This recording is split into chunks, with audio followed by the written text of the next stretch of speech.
உலகத்தில் இந்த பொதிக்கு மந்த நிலைக்கு பொருளாதாரம் போல. ரெண்டாவது ஏஐ பூம். மேக்னிஃபிசன்ட் 7ன்னு 7 கம்பெனி ஸ்டாக் மார்க்கெட்டை உச்சத்துக்கு கொண்டு போச்சு அமெரிக்காவில். அப்போ அமெரிக்காவில் வேலை இல்லாத எல்லா இடத்துலையும் மார்க்கெட் விழுந்துட்டு இருக்குது. இவங்க எதிர்பார்த்த அளவு ஏஐல பூம் இல்லைங்கிறதுனால பங்குச்சந்தை சரிஞ்சிருக்கே தவிர உலக லெவல்ல மந்தம் இல்லை. இந்தியாவில் ஒன்றும் பெருசா விழலை இன்னைக்கு. ஆனால் எல்லாரும் விழுந்த மாதிரி. இன்னைக்கு நம்ம பேசுறச்ச தங்கத்தின் விலையில கரெக்ஷன் இருக்கு. பட் இந்த கரெக்ஷனுங்கிறது ரொம்ப நாளைக்கு இருக்காது. இந்த பெரிய கரெக்ஷன் வந்தது ஏன்னா நம்ம சர்க்கார் 15% டேக்ஸ் போட்டிருந்தாங்க.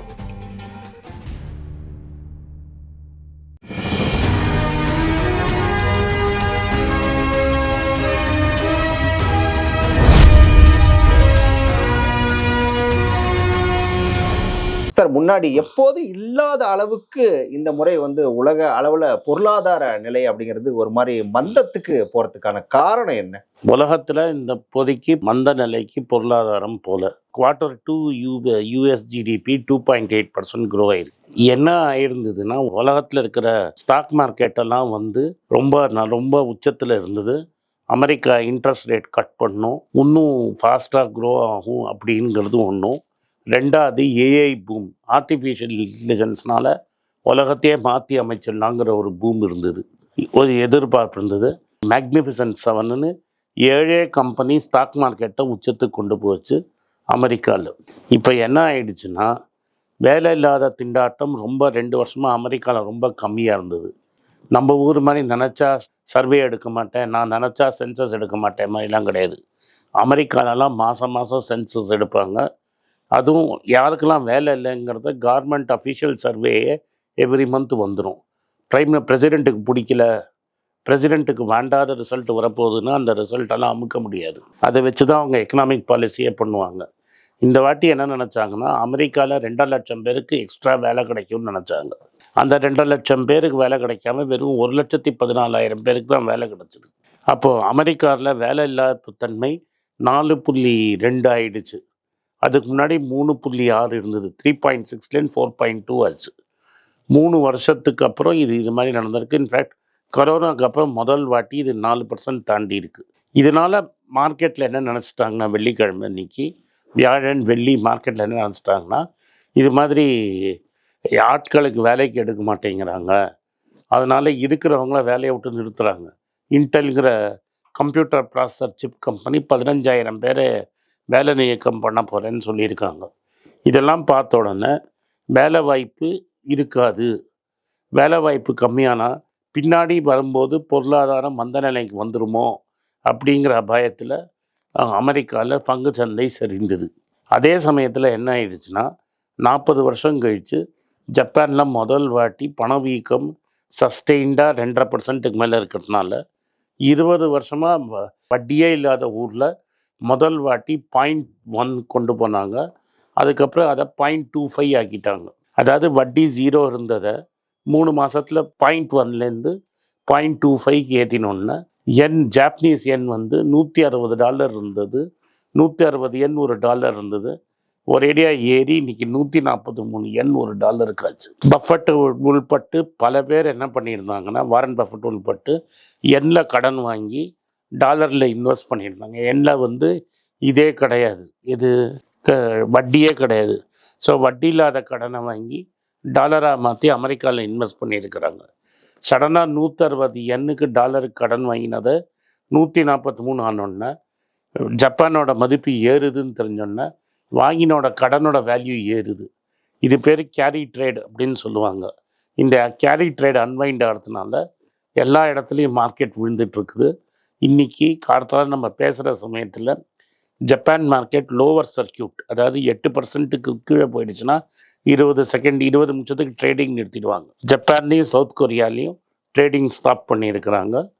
இது ஒரு கேரி ட்ரேட் அன்வைண்டிங் தானே தவிர இன்னும் அஃபீஷியலாக ரிசெஷன் வரல.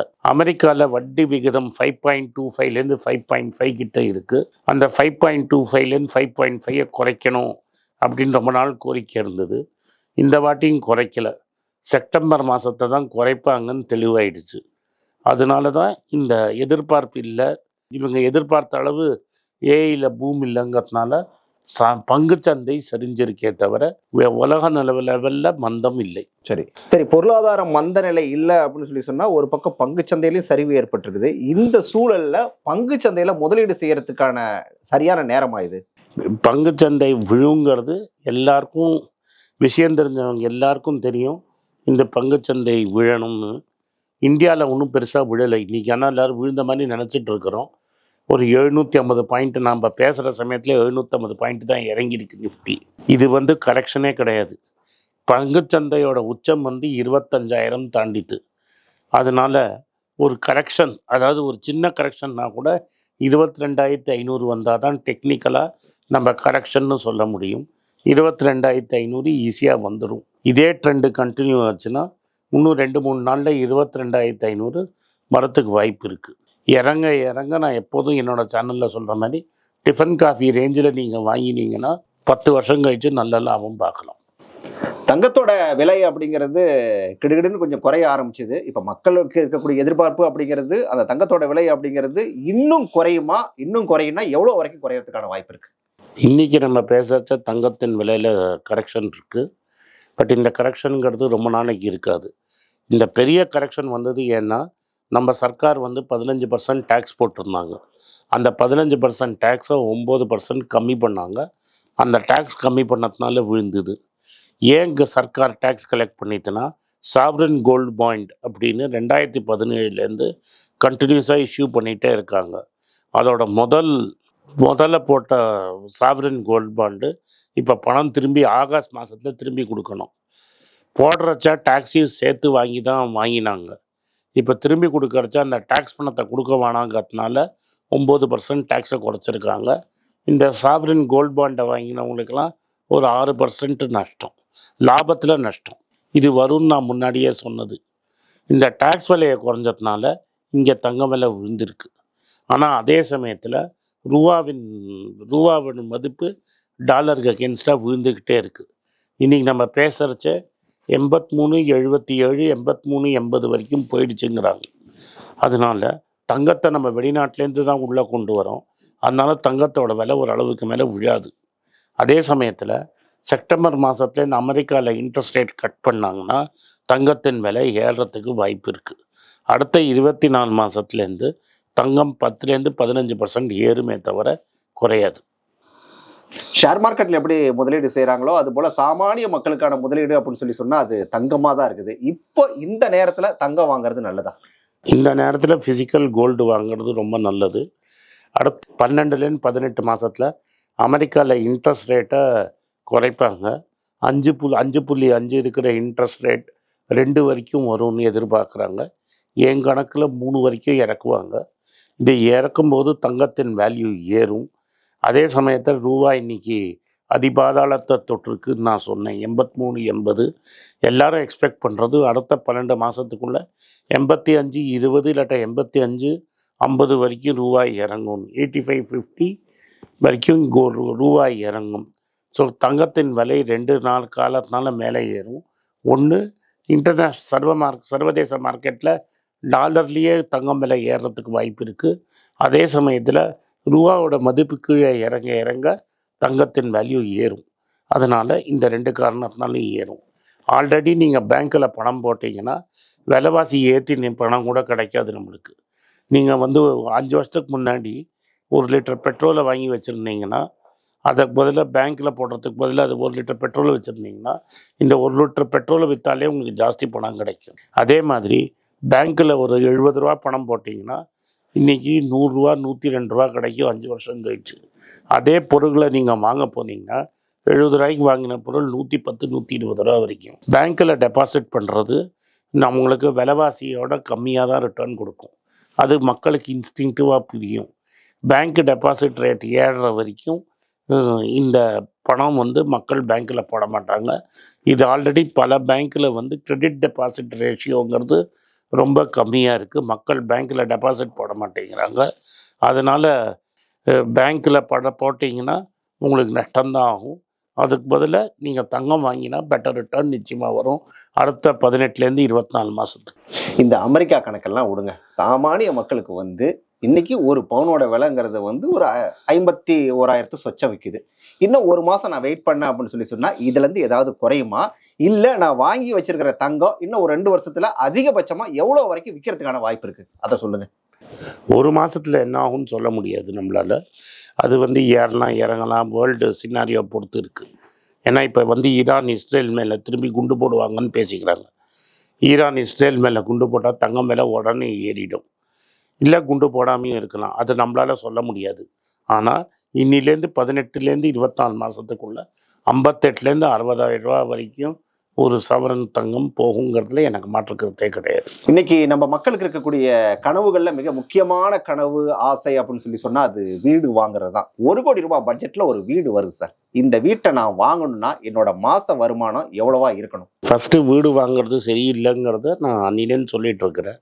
அதை நிறைய பேர் என்னை எதிர்த்தும் பேசினாங்க. பல பேர் என்னை கிண்டலும் செஞ்சுருக்கிறாங்க. நான் சொன்ன மாதிரியே இந்த அம்மையார் வந்து இப்போ கேபிட்டல் கெயின்ஸ் எக்ஸம்ஷன் உங்களுக்கு கொடுத்ததை வெளில எடுத்துட்டாங்க.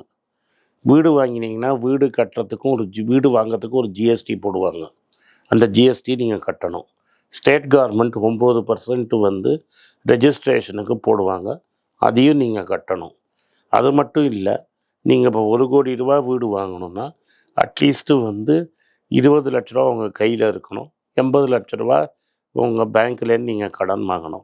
80 லட்ச ரூபா பேங்க்கில் கடன் வாங்கணும்னா ஹஸ்பண்ட் அண்ட் ஒய்ஃபுக்கு 2 லட்ச ரூபா சம்பளம் இருக்கணும். 2 லட்ச ரூபா சம்பளம் இருந்து நீங்கள் 80 லேக்ஸுக்கு லோன் போட்டிங்கன்னா 15 வருஷத்துக்குள்ளே முடிக்கணும்னா அதில் 1 லட்ச ரூபா அந்த கடனுக்கே போயிடும். இன்றைக்கி வேலை வாய்ப்புங்கிறது ஒரே இடத்துல இருக்கும்னு சொல்ல முடியாது. அது பல இடத்துல இருக்கும். முன்னாடி இந்தியாவில் மன்மோகன் சிங் காலத்தில் என்ன இருந்ததுன்னா, அந்த இன்கம் டேக்ஸில் வந்து நீங்கள் கட்டுற வட்டியை செட் ஆஃப் பண்ணதான் இருந்தது. அது அங்கே 2004 ஆரம்பித்து இந்த அம்மா வர வரைக்கும் இருந்தது. இந்த அம்மையார் ஒரு 2-3 வருஷத்துக்கு முன்னாடி புது நியூ டேக்ஸ் ரெஜீம் ஒன்று கொண்டு வந்தாங்க. என்ன சொன்னாங்கன்னா, இந்த இன்கம் டேக்ஸில் இந்த வட்டி, நீங்கள் கட்டுற பிரின்சிபலுக்கு வந்த செட் ஆஃப், அதெல்லாம் இன்கம் டேக்ஸை நீங்கள் செட் ஆஃப் பண்ணாதீங்க, 7 லட்ச ரூபாய் வரைக்கும் உங்களுக்கு டேக்ஸ் கிடையாதுன்னாங்க. அப்போ என்ன சொன்னாங்கன்னா, யாரெல்லாம் புது டேக்ஸ் கட்டுறீங்க, புது ரெஜீம் போகிறீங்களோ புது ரெஜீம் போங்க, யாரெல்லாம் ஓல்டு ரெஜீம் போகிறீங்களோ ஓல்டு ரெஜீம் போங்கன்னு. இப்போ என்ன பண்ணிட்டாங்கன்னா, புது ரெஜீமுக்கே எல்லா சலுகையும் கொடுத்து ஓல்டு ரெஜீம் இன்ப்ராக்டிக்கலாக பண்ணிட்டாங்க. யூஸே பண்ண முடியாதுன்னு. அப்போது ஒரு 5 வருஷத்துக்கு முன்னாடி 6 வருஷத்துக்கு முன்னாடி கவர்மெண்ட் பாலிசியை நம்பி வீடு வாங்கினவன்னா நீங்கள் தெள் கொட்டின மாதிரி உட்காந்துட்ருக்குறான். வட்டியும் நீங்கள் டேக்ஸ் ரைட் ஆஃப் வாங்க முடியாது. நீங்கள் கட்டின பிரின்சிபல் அமௌண்ட்டுக்கும் உங்களுக்கு டேக்ஸ் ரைட் ஆஃப் கிடையாது. நீங்கள் வீடை விற்று ஏதாவது கொஞ்சம் லாபம் பார்த்தீங்கன்னா கூட அதில் 300 வரி. அதாவது வாங்கறச்ச ஜிஎஸ்டி, வாங்கறச்ச ஸ்டாம்ப் டியூட்டி, விற்கறச்ச கேபிட்டல் கெயின்ஸ் டேக்ஸு. இது மாதிரி நீங்கள் முன்னாலும் நின்னாலும் வரி, பின்னாலும் நின்னாலும் வரி, படுத்தாலும் வரி, எழுந்தாலும் வரி. அது ஒன்று. அதை தவிர உங்களுக்கு இப்போ இன்றைக்கி வந்து வாங்கி விற்றீங்கன்னா பெரிய லாபமும் கிடையாது. 2012க்கு அப்புறம் வீடு வாங்கினவங்களில் முக்கால்வாசி பேர் கட்டத்தில் இருக்கிறாங்க. எங்கேயாவது ஒரு இடத்துல சிட்டி டெவலப் சடனாக இருந்ததுன்னா அந்த இடத்துல லாபம் பார்த்துருப்பாங்க. எல்லாரும் அந்த இடத்துல லாபம் பார்த்துருப்பாங்கன்னா பார்த்துருக்க முடியாது. எக்ஸாம்பிள் சொல்கிறேன். நான் சின்ன பையனாக இருக்கும்போது 80களில் மணலி சைடு தான் பெருசாக டெவலப் ஆகிட்டு இருந்தது. மெட்ராஸோட இண்டஸ்ட்ரியல் ஹப்பாக மணலி அந்த பக்கம்தான் இருந்தது. நிறைய பேர் அங்கே பிளாட் வாங்கினாங்க. ஆனால் 91க்கு அப்புறம் என்ன ஆயிடுச்சுன்னா, ஈஸ்ட் கோஸ்ட் ரோடு மகாபலிபுரம் சைடில் ஒரே டெவலப்மெண்ட்டு. வேளச்சேரி ஒரு பெரிய ஹப்பாக மாறிடுச்சு. அன்றைக்கி வேளச்சேரி வாங்கிறது முட்டாள்தனமாக இருந்திருக்கும், மணலி வாங்கிறது புத்திசாலித்தனமாக இருந்திருக்கும். யாராலையும் வேளச்சேரி இவ்வளோ பெரிய டவுன் ஆகும், கேளம்பாக்கம் ஏரியா இவ்வளோ டெவலப் ஆகும், இந்தியாவில் ஒரு ஐடி ஹப்பு வரும், மன்மோகன் சிங் ஃபைனான்ஸ் மினிஸ்டர் ஆவார், யாருமே எதிர்பார்த்துருக்க முடியாது. அது மாதிரி லக்கி ப்ரைஸ் அடித்தவங்களை பற்றி நம்ம பேச முடியாது. நீங்கள் எந்த இடத்துல எப்படி வாங்கினாலும் ஏறுங்கிறது இப்போ கிடையாது. அதனால் நீங்கள் வந்து பணம் உங்கள் கையில் ரொக்கமாக கேஷ் இருக்குது, எனக்கு வேறு ஒன்றும் தேவையில்லை, இருக்கிறதுக்கு எனக்கு ஒரு வீடு வேணும், நான் வந்து ட்ரான்ஸ்ஃபரே ஆக மாட்டேன், நான் இங்கே தான் இருக்க போகிறேன், என் கையில் 1 கோடி ரூபாய் இருக்குது, அதை தவிர வாழறதுக்கு எனக்கு பணம் இருக்குன்னா கடன் இல்லாமல் வாங்கி அதில் லாபம் ஈட்ட வேண்டான்னா வீடு வாங்கலாம். ஆனால் நீங்கள் ஒரு கேரியர் இருக்குது, பசங்களை படிக்க வைக்கணும், கடன் வாங்கி வீடு வாங்கிறது புத்திசாலித்தனம் இல்லை. ஆனா பொதுவாவே நண்பர்கள் என்ன சொல்லுவாங்க அப்படின்னு சொன்னா, எவ்வளவு வாடகை கொடுக்குற? ஒரு மாசம் 30,000 ரூபாய் வாடகை கொடுத்துட்டு இருக்கியா? அந்த 30,000 ஒரு இஎம்ஐயா கட்டிட்டா உனக்கு வீடு சொந்தமாயிருது இல்லன்னு சொல்லி பல பேர் கேள்வி எழுப்புறாங்களே. ஒரு காலத்தில் அது உண்மையாக இருந்தது. 2010 வரைக்கும் அது உண்மையாக இருந்தது. 30 லட்ச ரூபாய்க்கு வீடு வாங்கினா 30,000 ரூபா வீட்டு வாடகைக்கு பதிலாக 30,000 ரூபாய் இஎம்ஐ கட்டுற மாதிரி இருந்தது. இல்லாட்டா 25,000 ரூபா வாடகைக்கு 25,000 ரூபா வீடு கட்டுற மாதிரி இருக்குது. இன்றைக்கி நீங்கள் 1 கோடிக்கு வீடு வாங்கி வாடகை விட்டிங்கன்னா 10,000 ரூபா கூட உங்களுக்கு கிடைக்காது. ஆனால் இஎம்ஐ நீங்கள் 70,000 80,000 கட்டணும். அதனால இப்போ பில்டர்லாம் என்ன பேசுகிறாங்கன்னா 1/3 ஆஃப் தி அமௌண்ட்டு தான் உங்களுக்கு நாங்கள் ரெண்ட்டாக வரும், மீதி 2/3 உங்கள் பாக்கெட்லேருந்து கட்டணும்னு. அதுக்கு பதிலாக அந்த இஎம்ஐயை தங்கமாக வாங்கினீங்கன்னா உங்கள் ரிட்டர்ன் டெஃபினட்டாக பெட்டராக இருக்கும். என்கிட்ட வாங்கின பழைய ஒரு அபார்ட்மெண்ட் இருக்குது, அதை விற்கிறதுக்கு இது சரியான நேரமா? அதுக்கு ஏதாவது டேக்ஸ் வருமா? அப்பார்ட்மெண்ட் வாங்கி திரும்பி இன்னொரு அப்பார்ட்மெண்ட் வாங்க போகிறீங்கன்னா உங்களுக்கு டேக்ஸ் வராது. அப்பார்ட்மெண்ட் வாங்கி அந்த பணத்தை நீங்கள் என்ஜாய் பண்ணலான்னு நினச்சிங்கன்னா டெஃபினட்டாக டேக்ஸ் வரும். அதாவது இப்போ நீங்கள் ஒரு அப்பார்ட்மெண்ட்டை விற்றுட்டு அந்த பணத்தை வச்சு இன்னொரு வீடு வாங்கினீங்கன்னா டேக்ஸ் வராது. ஆனால் விற்றுட்டு அந்த பணத்தை வேறு எங்கேயாவது என்ஜாய் பண்ணலான்னு நினச்சிங்கன்னா, என்ஜாய்னா உங்கள் ஒரு பொண்ணுக்கு கல்யாணம் பண்ணுறதோ, இல்லை பையனை படிக்க வைக்கிறதுக்கோ, இல்லை எனக்கு வயசாகுதுப்பா எனக்கு பென்ஷன் வேணும் அதுக்காக அதுலேருந்து போட்டு பென்ஷன் வாங்கணும்னு வேறு ஏதாவது யூஸுக்கு கொண்டு போனீங்கன்னா நிச்சயமாக டேக்ஸ். உங்களுக்கெல்லாம் தெரியும், ரீசெண்டாக மீடியாவில் பார்த்துருப்பீங்க, ஏன்னா தமிழ்நாடு காங்கிரஸ் கமிட்டி ஊடக பிரிவு தலைவராக அப்பாயிண்ட் பண்ணியிருக்காங்க. ஸோ பொலிட்டிக்கலாக என்னோட வியூஸ் என்ன அப்படின்னு நீங்கள் ட்விட்டரில் ஃபாலோ பண்ணணும்னு நினச்சிங்க @AnandS1967 என்னை ஃபாலோ பண்ணுங்கள். என்னோட real original ID Twitter ID for politics அதுதான். ஸோ பாலிட்டிக்ஸ் சம்மந்தப்பட்ட என்னோட எல்லா ஒப்பீனியன்ஸ் வியூஸ் எல்லாமே அதில் வரும். அதில் ஃபாலோ பண்ணுங்கள். நன்றி, வணக்கம்.